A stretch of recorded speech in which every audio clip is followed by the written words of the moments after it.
Queridos irmãos, quero louvar a Deus por mais uma vez estarmos juntos no programa Reflexão Bíblica. Deus te abençoe. Esta oportunidade certamente é o Espírito Santo que está nos concedendo e peço a você que mantenha-se focado naquilo que Deus estará trazendo ao teu coração.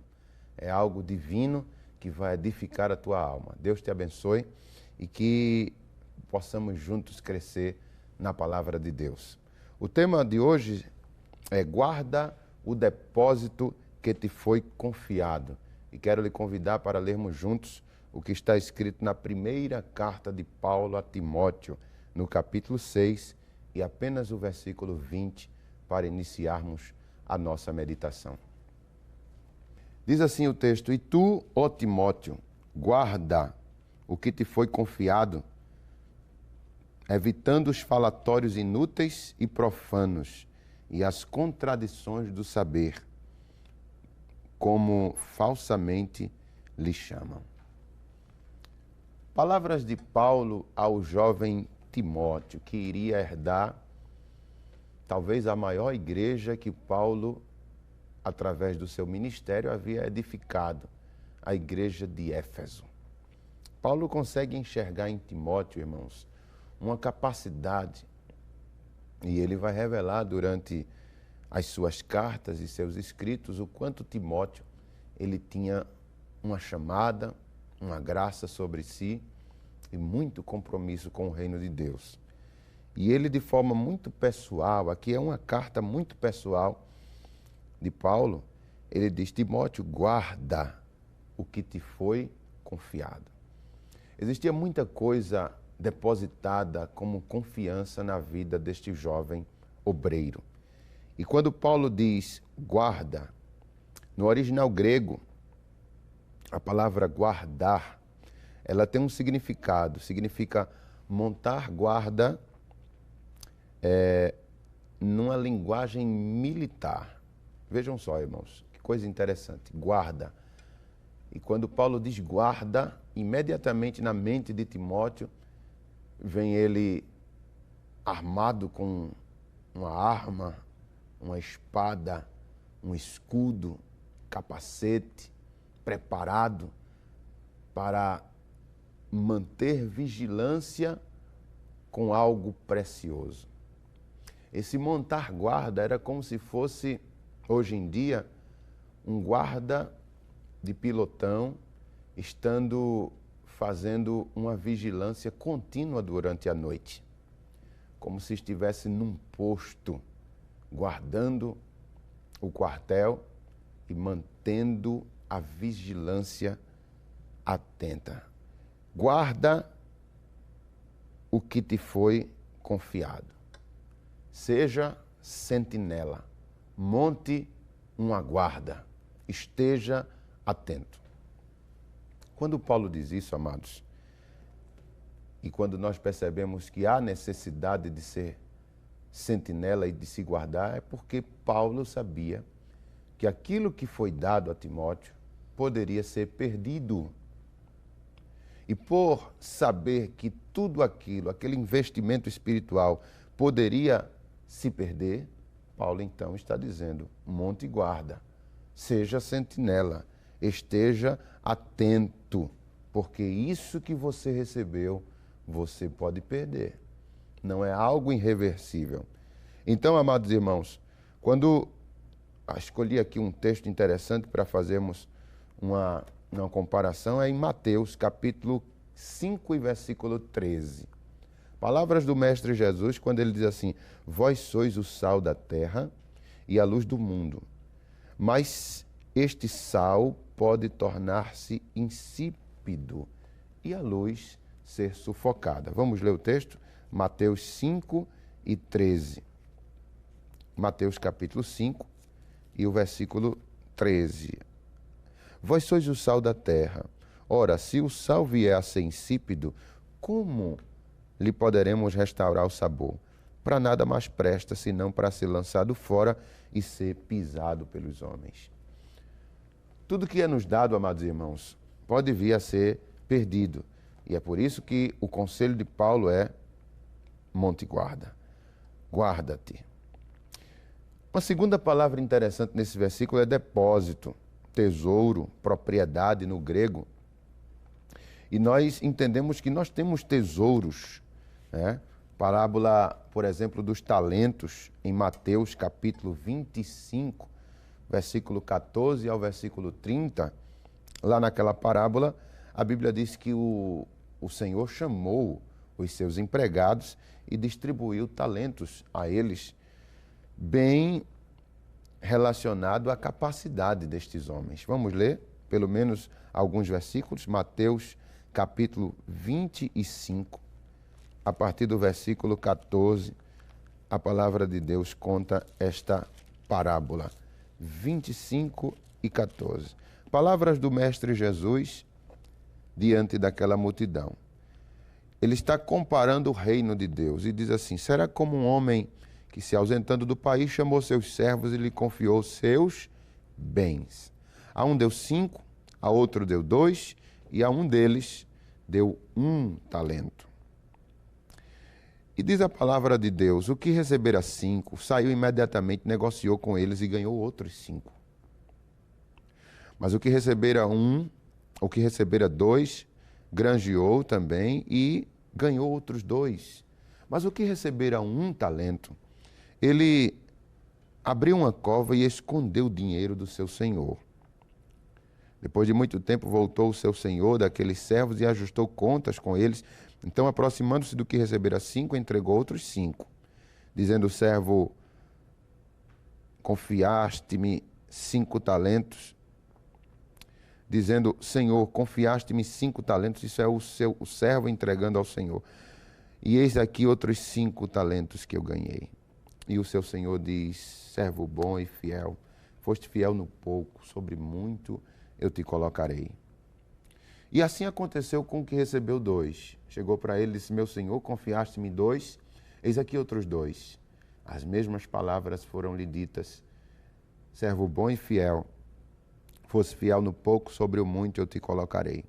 Mas aquele que recebeu 1, diz o texto que ele diz: Senhor, sabendo que és homem severo, que ceifas onde não semeaste e ajuntas onde não espalhaste, receoso escondi na terra o teu talento, e aqui está o que é teu. Respondeu-lhe, porém, o Senhor: servo mau e negligente, sabias que ceifo onde não semeio e ajunto onde eu não espalhei? Ainda que o conceito fosse errado, mas esse era o conceito que o servo tinha.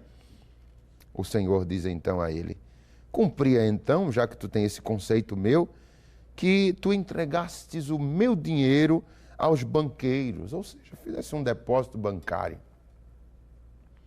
E quando eu voltasse, recebia pelo menos o juro daquilo que é meu.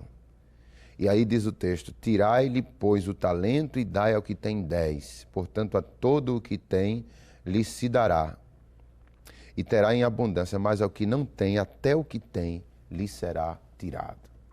Queridos irmãos, o texto está mostrando bem claro e fazendo uma base para aquilo que Paulo está aconselhando a Timóteo. Guarda o que tu recebesse. Ou seja, tenha cuidado para não perder o teu depósito. Certamente estou falando com alguém que neste momento está assistindo esse programa e sabe que tem algo de Deus na sua vida, mas que isso é necessário ser preservado. Você não pode negligenciar aquilo que o Senhor lhe deu. A gente sabe que Timóteo era um jovem com algumas qualificações defeituosas. E Paulo nunca escondeu isso. A Bíblia diz, por exemplo, que Timóteo era tímido e receoso. Quem sabe estou sendo ouvido por alguém que também é tímido e tem receios e tem medos. Mas este era o homem que Paulo via como seu sucessor. Isso está escrito em 1 Coríntios 16 e 10. Ele também tinha uma aparência de muito jovem. Isso, diante de uma igreja já amadurecida, talvez fosse um bloqueio, talvez fosse uma resistência, talvez fosse um problema. Porque Paulo sempre quando escrevia a ele, por exemplo, em 1 Timóteo 4:12, Paulo diz assim, ninguém despreze a tua mocidade. Ou seja, talvez alguma situação já aconteceu que alguém não quis ouvir Timóteo porque ele era jovem demais. Trocar Paulo, um homem maduro, experiente, já velho, por um jovem como Timóteo, não cabia essa ideia na mente de alguns irmãos, mas Paulo está dizendo a ele, ninguém despreze você, não se deixe desprezar porque você é jovem demais. Ainda diz, amados irmãos, em 1 de Timóteo 5:23, que aquele jovem não gozava de uma boa saúde. Paulo escreve a ele e diz, não continues a beber somente água, usa um pouco de vinho, por causa do teu estômago e das tuas frequentes enfermidades. Então reparem, amados, Paulo está querendo entregar nas mãos de um jovem tímido, receoso, doente e muito jovem, inexperiente, a maior igreja da Ásia, que era a igreja de Éfeso, a igreja mãe, a igreja central daquela região. Diz a palavra de Deus que Timóteo também, ele muitas vezes se sentia covarde, se comportava como covarde, melhor dizendo. 2 Timóteo, capítulo 1, versículo 7, Paulo diz assim, Deus não nos tem dado espírito de covardia. Paulo jamais iria escrever a Timóteo se em algum ponto da sua vida Paulo não percebeu um gesto de covardia em Timóteo. Deus não nos tem dado espírito de covardia, mas de poder, de amor e de moderação. Não te envergonhes, portanto, do testemunho do nosso Senhor, nem do seu encarcerado que sou eu. Pelo contrário, participa comigo dos meus sofrimentos. 2 Timóteo 1:8. Paulo está dizendo, não se sinta envergonhado, porque estou lhe escrevendo de dentro de uma prisão.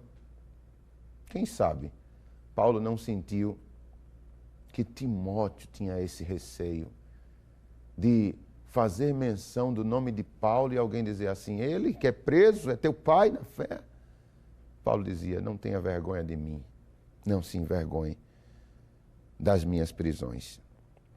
Ele também tinha paixões da mocidade. Paulo fala sobre isso quando diz a ele assim, foge dos prazeres da tua mocidade, das paixões. 2 Timóteo 2:22. Ou seja, não era um jovem diferente dos demais. Sofria tentações. E Paulo conhecia muito bem o seu filho na fé. Mas diante de todas esses defeitos, essas falhas talvez, que aos olhos da grande maioria não daria a Timóteo as qualificações devidas para assumir o posto de Paulo, Paulo tinha motivos para olhar para Timóteo e dizer, ele é o homem. Por exemplo, ele diz em Romanos 16:21, Timóteo, meu cooperador. Chama Timóteo de meu cooperador. E ser cooperador de Paulo, pelo que a gente percebe da personalidade de Paulo, Paulo era muito exigente, Paulo era muito autêntico, Paulo era um homem que para alguém andar com Paulo, ser seu cooperador, deveria realmente corresponder àqueles critérios de Paulo. Paulo ainda diz em 1 Coríntios 4:7, Timóteo é o meu filho amado, fiel no Senhor. Faz menção da fidelidade. Ele pode ser fraco, ele pode ter enfermidades, ele pode ser tímido, ele pode ser receoso, ele pode ter paixões da mocidade, ele pode ter vergonhas das minhas prisões, mas é um menino fiel a Deus. É um moço extremamente fiel. Ele ainda diz em 1 Coríntios 16:10, essa passagem é extraordinária. Diz assim, Timóteo trabalha na obra do Senhor como também eu. Queridos irmãos, se você que está me ouvindo é admirador dos trabalhos de Paulo, Paulo está dizendo assim, Timóteo trabalhou tanto quanto eu. Ele só não aparece tanto quanto Paulo, mas Paulo chega a dizer, ele trabalhava tanto quanto eu trabalhava. Louvado seja Deus. Ainda na carta aos Filipenses, capítulo 2, versículo 20, Paulo escreve e diz assim: porque a ninguém tenho igual sentimento que sinceramente cuide dos vossos interesses como Timóteo. Ou seja, Paulo vasculhava na relação de obreiros e pensava e queria um nome e diz: não tenho, irmão, não me encontro ninguém que tenha tanto interesse por vosso bem-estar espiritual quanto Timóteo. Glória a Deus. Na primeira carta aos Tessalonicenses ainda, no capítulo 3, versículo 2, Paulo diz assim: enviamos nosso irmão Timóteo, ministro de Deus, no Evangelho de Cristo. Um ministro. Qualificações de um ministro. Aleluia. Ainda em 2 Timóteo 1,5, Paulo diz assim: pela recordação que guarda a tua fé sem fingimento. Paulo escrevendo a Timóteo e dizendo assim: eu recordo de momentos em que você revelava a sua fé, e era uma fé pura, uma fé sem fingimento, uma fé real, verdadeira. Aleluia. E ainda, para encerrar aqui nesta relação de qualificações de Timóteo, Paulo escreve na segunda carta a Timóteo, capítulo 3, versículo 15, ele diz assim: e que desde a infância tu sabes as sagradas letras. Ou seja, Paulo diz: desde criança, Timóteo, tu és um estudioso das Escrituras, um amante da palavra, um homem que guarda os princípios bíblicos. Portanto, amados irmãos, Timóteo era um homem que Paulo enxergava, tinha suficiente material para enxergar em Timóteo como o seu sucessor, como um homem que deveria assumir a grande catedral que existia ali entre os Éfesos. Amados irmãos, e quando ele escreve, tanto revelando as suas qualidades como suas deficiências, eu me lembro de Gideão. Gideão foi um jovem também na Bíblia. Quando o anjo falou com Gideão, a Bíblia fala que o anjo do Senhor disse a ele assim: vai nesta tua força, varão valoroso, e livra Israel das mãos dos midianitas. Tu lutarás contra eles como se luta contra um homem só. E Gideão disse: quem sou eu? Eu sou o menor da casa dos meus pais. Eu sou o mais pobre da minha família. A minha família é a mais pobre de todas. Inclusive, ele estava malhando trigo no lagar, ou seja, revelando naquele encontro uma atitude de desencorajamento, de covardia. Porque o anjo não vem falar com ele depois de uma luta que ele venceu. Não. O anjo vem falar com ele num momento em que ele está malhando trigo no lagar. Ou seja, eu estou aqui porque eu tenho medo dos midianitas. Eu estou aqui, isso que eu estou fazendo é um gesto de covardia, porque se eu fosse corajoso, eu estava enfrentando eles de peito aberto. Mas eu estou aqui tentando justamente disfarçar o meu plantio para não ser roubado. E é justamente neste momento que o Senhor vem falar com ele e diz assim, que ele é varão valente e valoroso. Queridos, como é que Deus nos enxerga? O grande problema nosso, irmãos, é o problema de Abraão. Quando nós começamos a duvidar das promessas de Deus, é porque nós olhamos para nós mesmos.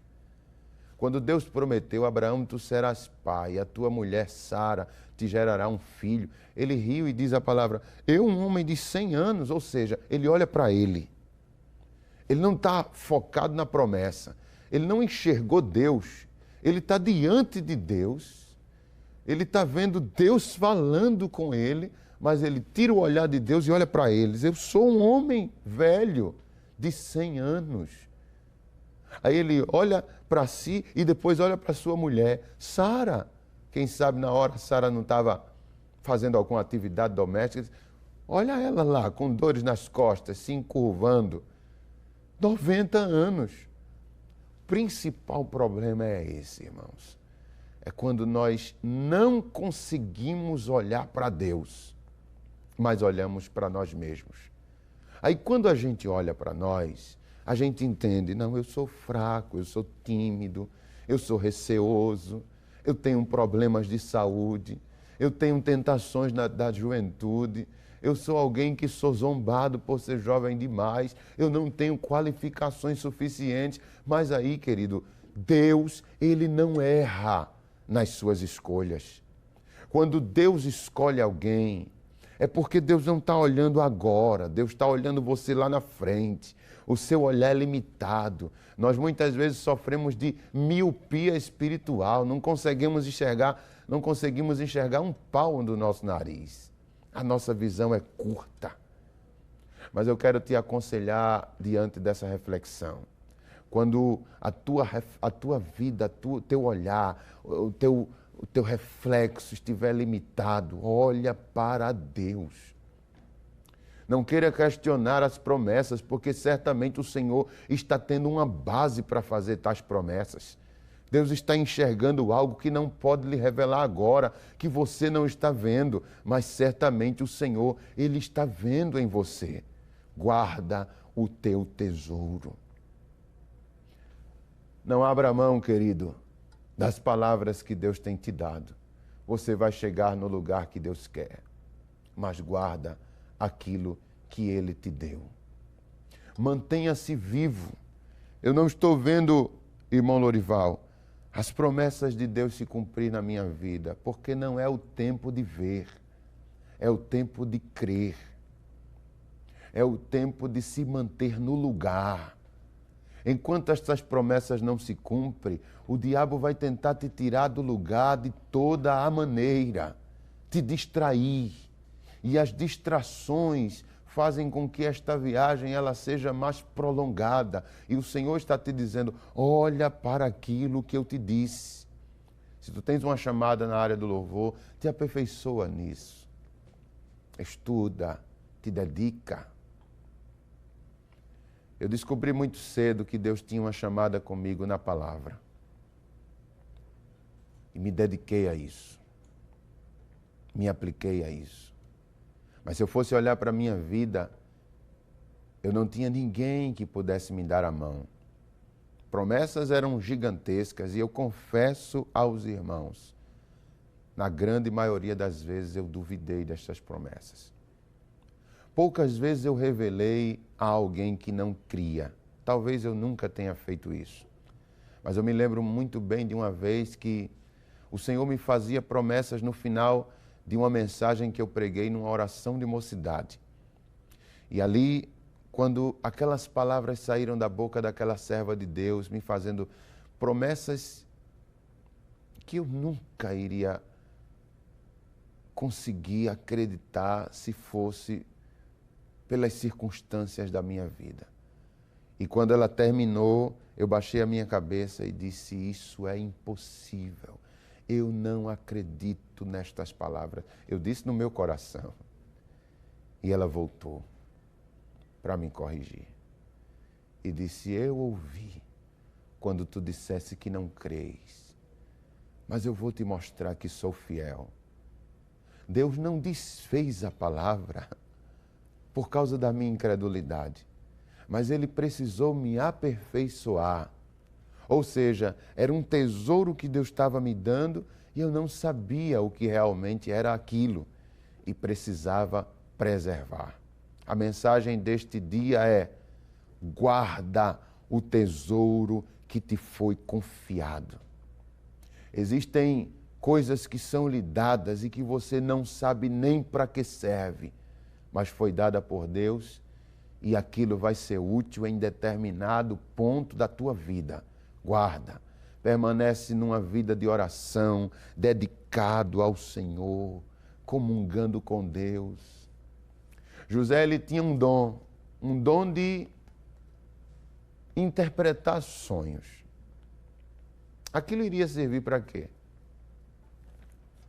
Qual o homem hoje em dia que é um líder político, um governante, que você vai olhar o seu currículo e está lá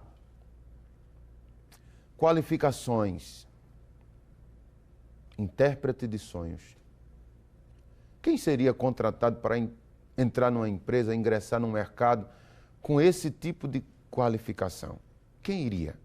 Numa entrevista, o entrevistador dizendo: qual é a tua meta para a minha empresa? O que é que você quer fazer aqui dentro? E ele dizia assim: eu quero interpretar sonhos aqui dentro. Quem iria contratar alguém com apenas a qualificação de interpretar sonhos? Qual é o governante hoje em dia que tem como a sua mais alta qualificação a interpretação de sonhos? Parece uma coisa sem nenhuma utilidade. Mas Deus deu a José. Ele sonhava e ele interpretava sonhos. E aquilo parecia sem nenhum significado. Mas lá na frente, depois de ser escravo de Potifar, de se envolver nas atividades de sua casa, de ser, inclusive, vítima de uma trama da própria esposa de Potifar e descer à prisão de forma tão injusta. Lá dentro da prisão, os dois homens tiveram um sonho, o padeiro e o copeiro. E ele interpretou os dois sonhos. Ao copeiro disse: Deus vai te tirar daqui e tu vai voltar a exercer tua função lá a Faraó, entregando o copo na mão dele. E ao padeiro, José disse: daqui a 3 dias tu estarás sendo enforcado. E se cumpriu do jeito que Deus havia mostrado a José. Só que ele era apenas um intérprete de sonhos. Só que Faraó lá na frente tem um sonho que ninguém consegue interpretar. Vacas magras devorando vacas gordas, espigas magras sendo comidas por espigas gordas, ou seja, espigas gordas sendo comidas por espigas magras, vacas magras devorando vacas gordas. E a palavra de Deus diz que alguém lembrou-se: conheço um homem lá na prisão, era o copeiro, que interpretou um sonho que eu tive e por conta disso eu estou aqui livre. 2 anos depois, manda chamar José. E onde José foi sentar por causa de ser intérprete de sonhos. Ele sentou na cadeira de governador, que segundo alguns nem existia. O próprio Faraó foi que na hora inventou aquele cargo porque queria colocar José numa situação elevadíssima. Louvado seja Deus. Guarda o que tu tens. Entenda que o Senhor, Ele quer realizar coisas grandes na sua vida. Vamos orar? Vamos pedir ao Senhor para que Ele nos ajude a guardar o que nós temos. Pai, na Tua presença nós estamos, Senhor. Diante desta palavra eu quero Te louvar, ó Deus, e aprender com o Teu Espírito Santo a guardar os dons, as promessas, os talentos. Eu quero ser sal com gosto de sal, Senhor. Eu quero ser luz para ser posto em lugares onde a luz precise brilhar. Me ajuda, ajuda esse meu irmão que me escutou, essa minha irmã, este jovem, ó Pai, a guardar as Tuas palavras como seu maior tesouro. É o que nós Te pedimos, Te agradecemos em nome de Jesus. Querido irmão, Deus te abençoe. Procure uma igreja, Assembleia de Deus, mais próxima da sua casa, cujo nosso pastor presidente seja o pastor Ailton José Alves, homem de Deus que tem assumido a chamada de Deus para estar diante deste tão grande rebanho que é o povo assembleiano em Pernambuco. Um abraço, até o próximo programa, se Deus assim nos permitir. Amém.